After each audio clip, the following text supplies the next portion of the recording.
I want to read a quote from my favorite book. Can you see it?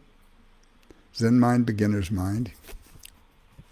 And I may have even read this quote before because it's so critical. It's so much the basis of everything we do that it bears repeating. The little chapter is called Believing in Nothing.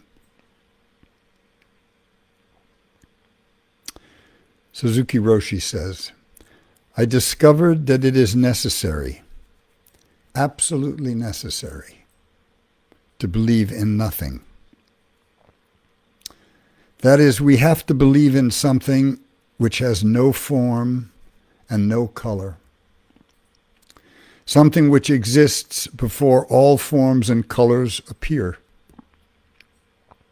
This is a very important point.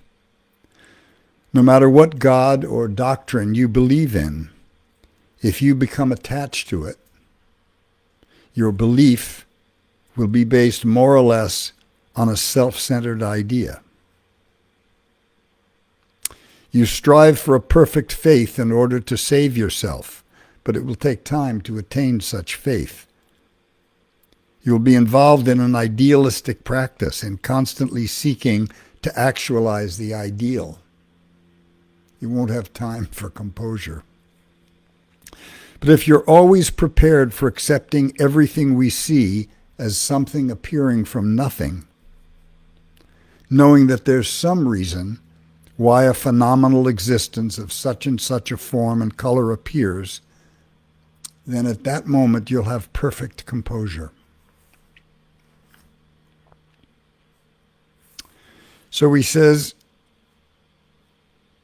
it's absolutely necessary for everyone to believe in nothing, but I don't mean voidness. There is something. There is something. But that something is something which is always prepared for taking some particular form. And it has some rules or theory or truth in its activity. We call that Buddha nature. That pregnant energy always on the verge of crystallizing into some form or another. When the existence is personified, when we think of it as a person, then we call it Buddha. When we think of it as the ultimate truth behind everything in our phenomenal universe, we call it the Dharma. That's why we call these talks Dharma talks.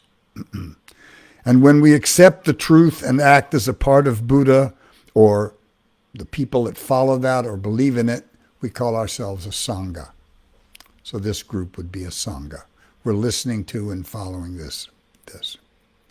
But even though there are three Buddha forms, Buddha, Dharma, and Sangha, it's all one thing. It's always ready to take form and color. This is not just theory, and this is not just the teaching of Buddha. This is like an absolute fact. And without this understanding, our religion won't help us. It's fine to have religion.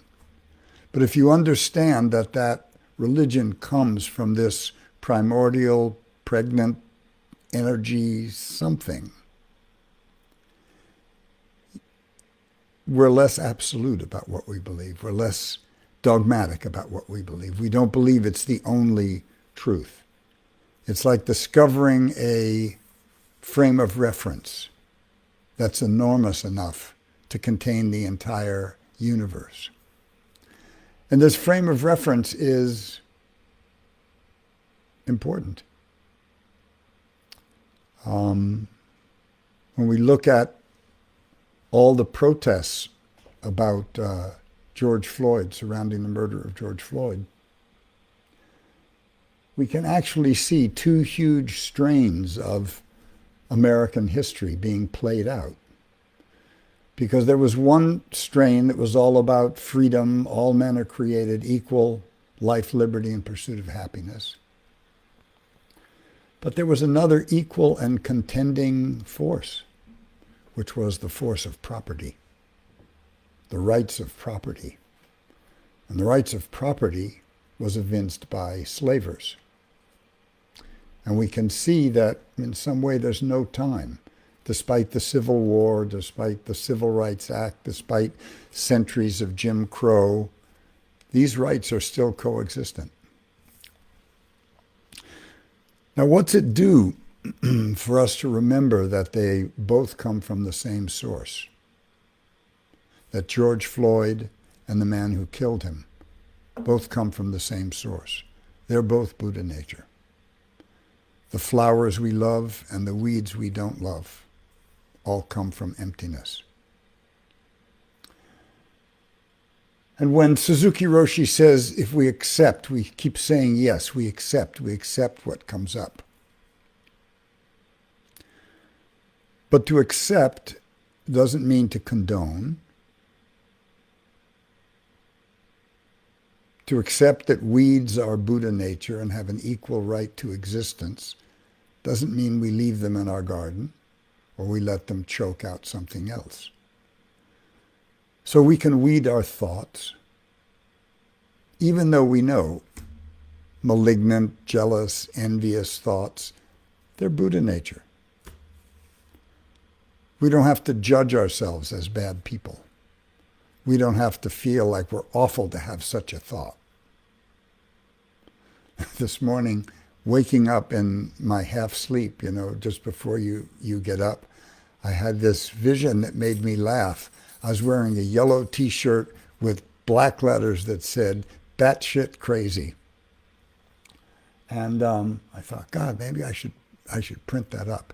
It sort of takes the heaviness and the seriousness out of, you just let the mind be the mind. And the mind is a gland for generating thoughts and images. Doesn't mean you have to believe them all. It does mean they have a common source, but it doesn't mean that you and your personal identity need to condone them. So from a very strict point of view, we can say that this officer Chauvin, who murdered George Floyd on television, actually excited a kind of universal bodhicitta in people, awakened a sensibility about the preciousness of life that we've seen played out all over the world for the last 2 weeks. So it goes without saying that that officer has to be weeded out of the police department. He's not following the law. He's mandated to enforce the law and to follow it himself. And all such people that think that they're above the law, they need to be weeded out. But we don't have to pretend that they are evil and something uncharacteristically different from what we are. They're misbehaving. They're behaving badly, malevolently. Just pull them out. Surround them. Take them out. Contain them if you have to. I said in an earlier Dharma talk, it's hard for me to accept that I'm made of the same stuff. I come from the same stuff as Donald Trump. I could hardly look in the mirror when I feel that, but it's true. So one thing that does as a Buddhist, it means you remind yourself that there's some cause for this phenomenon. And even though my small mind doesn't like it, me, Peter Coyote, who's extremely judgmental, extremely opinionated, extremely stubborn, difficult to knock off my thoughts and my track. Even though I don't like it, it has equal standing in the universe.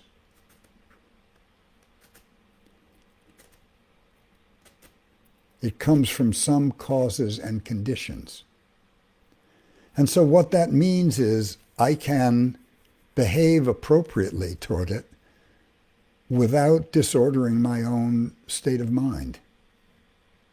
Someone once asked the Dalai Lama, don't you hate the Chinese? I mean, remember, the Dalai Lama gets up at 3 o'clock every morning and he meditates for 3 hours before he meets people. And when he meets people, excuse me, Many of the people he's meeting, have escaped from Tibet and come to Dharamsala, India. And many have prostrated their way there. I've seen them in Tibet. Walking, bowing, doing a full prostration, getting up, walking a few steps, bowing again. Going to,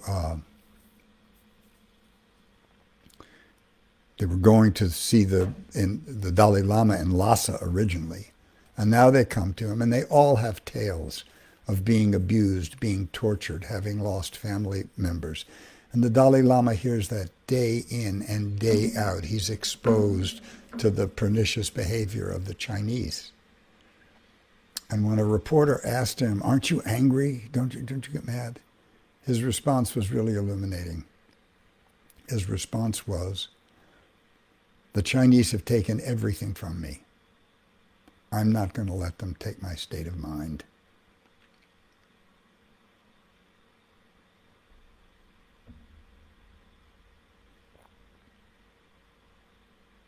So that state of mind will be ballasted, will be served by continually remembering and believing in this something which is nothing, which has no form, no color, which underwrites the entire physical universe, underpins it. And when we sit zazen, we sink into that place. Maybe not at first. Maybe you're distracted by how much chatter there is in your mind and how busy. But when you're still, you're not sending any impulses to the mind. And when your breathing calms down and your stomach relaxes and your face relaxes. This is, by the way, why people, Thich Nhat Hanh used to suggest we keep a half smile when we sit. My face never looks like it's smiling, but I am. And that half smile relaxes 85 muscles in the face. So deep relaxation. The mind slows down. And sooner or later, you start to sink into the formless.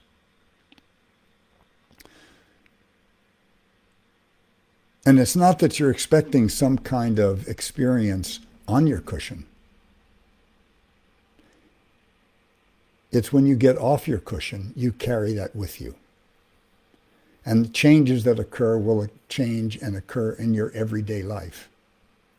And for Zen people, we don't privilege, I should say Buddhists, because even Suzuki Roshi said, all the schools, all the types of Buddhism they all come from Buddha. So it doesn't matter what they are. It's like for Christians, all sects come from Jesus, who came from Jewish parents.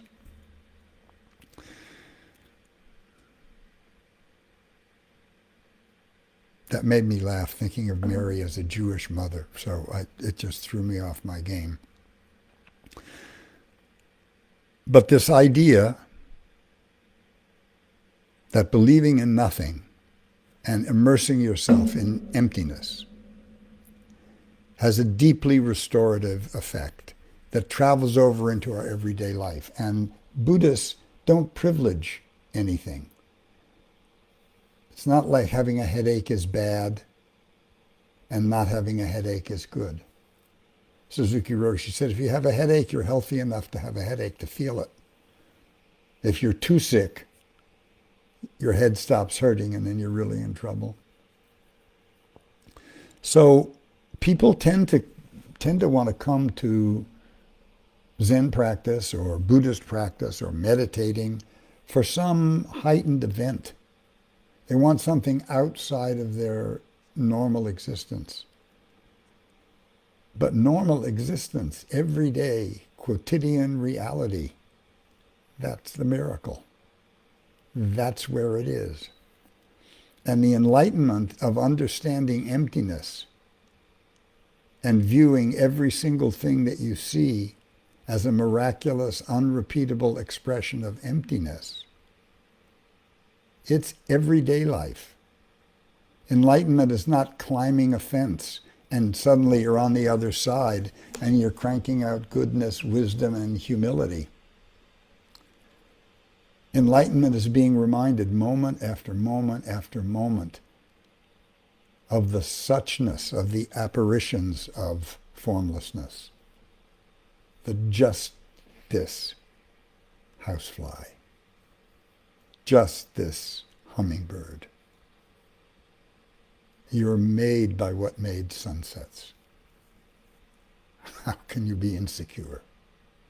You're made by what made orchids, irises, wolves.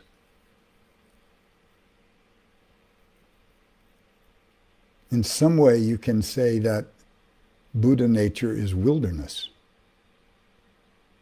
It means wilderness. Wild actually means self-organized. Doesn't mean organized for the purposes of man. So, wilderness, wild. Our inner state is wild. The mind is organized for itself. Formlessness is wild. It's not orderly, domestic, kind. It's everything. It's all of it. We generate love, we generate hate. We generate kindness, we generate cruelty. Now, the interesting thing about humans is that when they have an experience, a deep experience of emptiness, it spontaneously generates something called bodhicitta, which is the desire to help, the appreciation of things as they are, the beauty of just being alive. Life trumps everything. I have another little quote.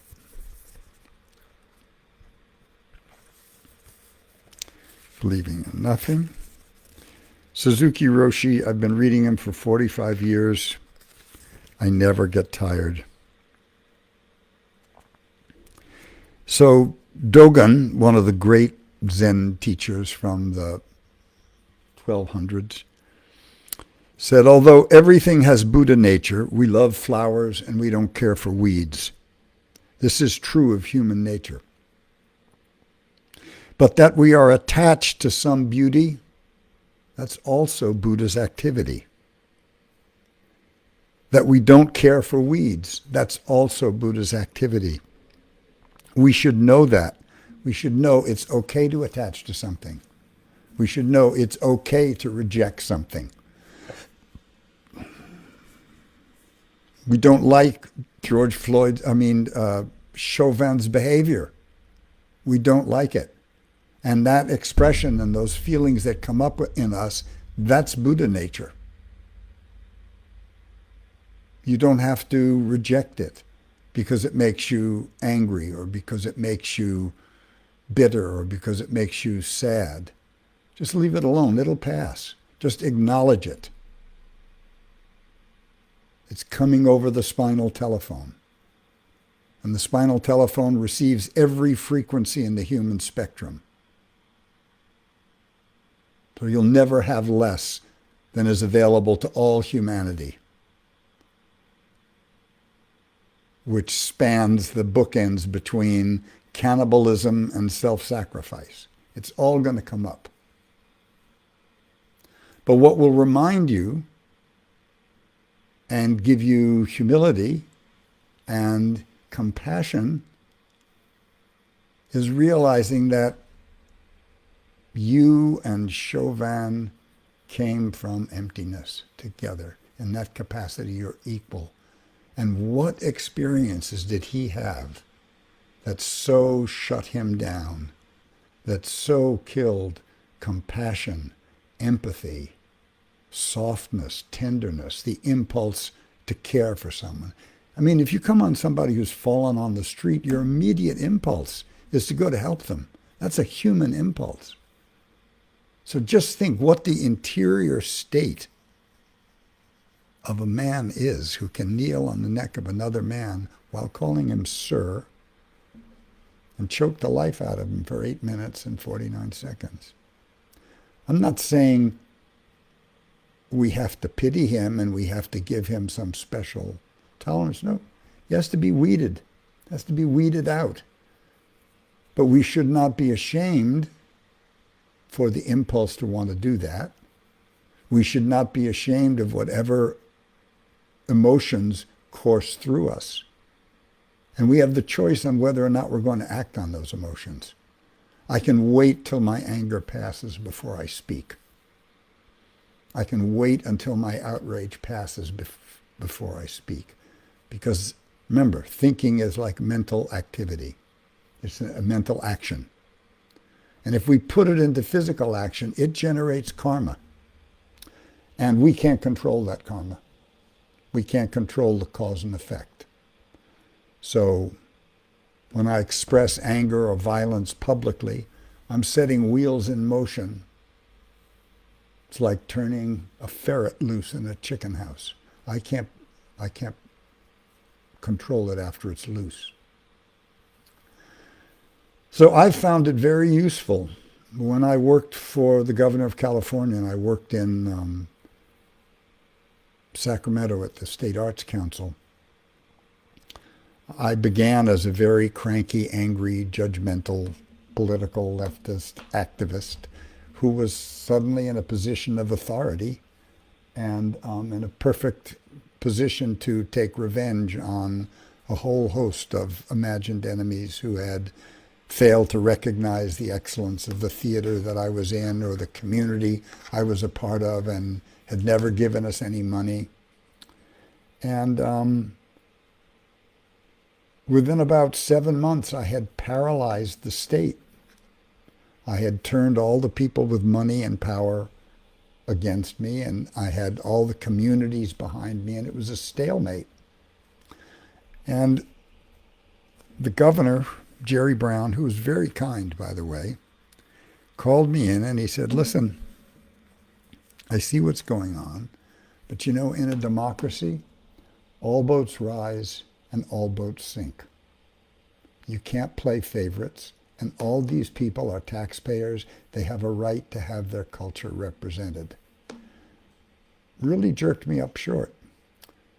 But I'd been sitting zazen for a few years by then, and, hardhead. It kind of permeated. But I changed my strategy. And I began meeting my enemies. I began meeting the conservative Republicans from Fresno and Modesto that wanted to close the Arts Council. And little by little, we established relationships and respect, and they saved the Arts Council. They helped me raise the budget from $1 to $18 million a year. They helped my programs, and I helped their programs, and everybody did better. So there's something about addressing people without judgment, without implying your own superiority, without implying that all the evil is out there and all the goodness is in here.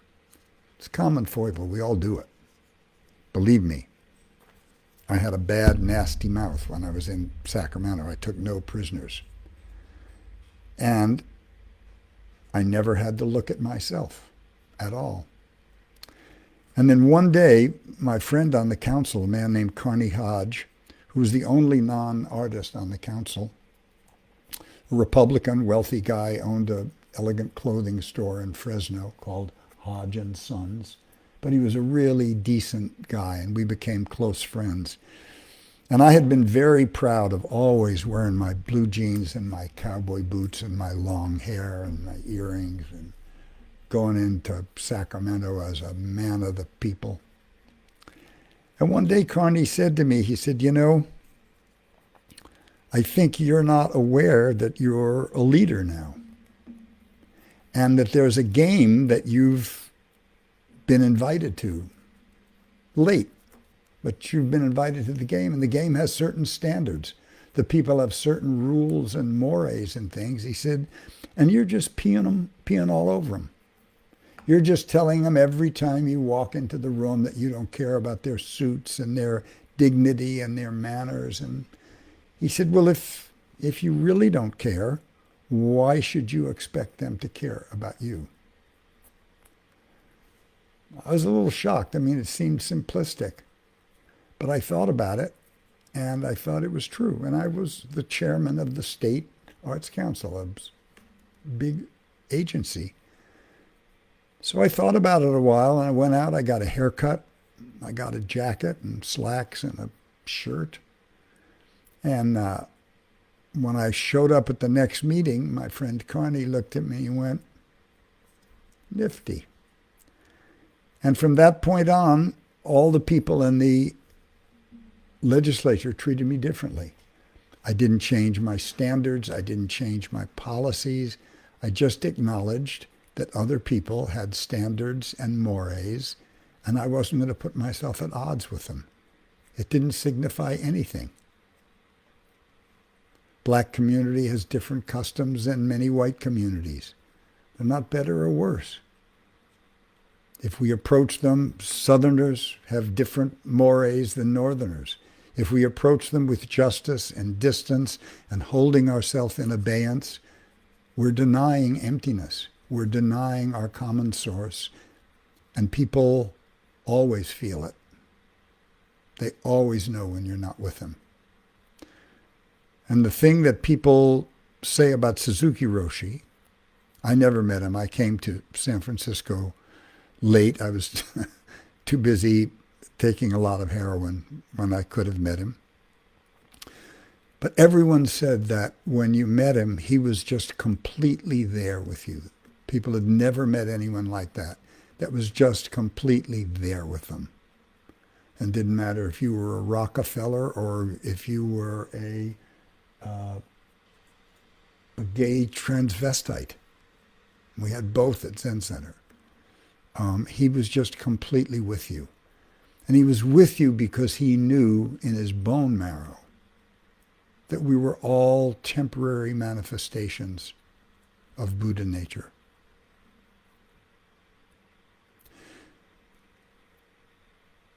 So I guess I'm here today encouraging this simple practice of soaking in emptiness through Zazen, letting your mind go, letting your mind be the mind. You're not trying to turn it off. It has a job to do, but just letting it be. And if a thought comes up that you don't like, leave it alone. It won't hang around. There's no you to tarnish. You're an empty pipe, and this stuff is coming through you. You have absolute freedom available to you. And immersing yourself in emptiness day after day is an extraordinary tonic that you will discover in your daily life. That's what you'll discover. You'll discover a spaciousness, an increase of patience, a softening of your self-judgments, a softening of your shyness, a softening of your double thinking and double checking, because you'll have daily experience of all boundaries disappearing and realizing that you're bathing in a common source. So it's my hope that these little Dharma talks will encourage that. Because the more difficult things get out there, the more important it is that we have people who see things clearly and are fearless and are kind and are not preoccupied with self-centered thinking. It's going to become more and more important. We haven't seen the counter thrust yet to the demonstrations. That won't be pretty. And it'll be necessary to keep our balance, keep our heads, and to help other people who may be frightened or angry or ready to precipitate harm on others. So I think that's maybe enough for today.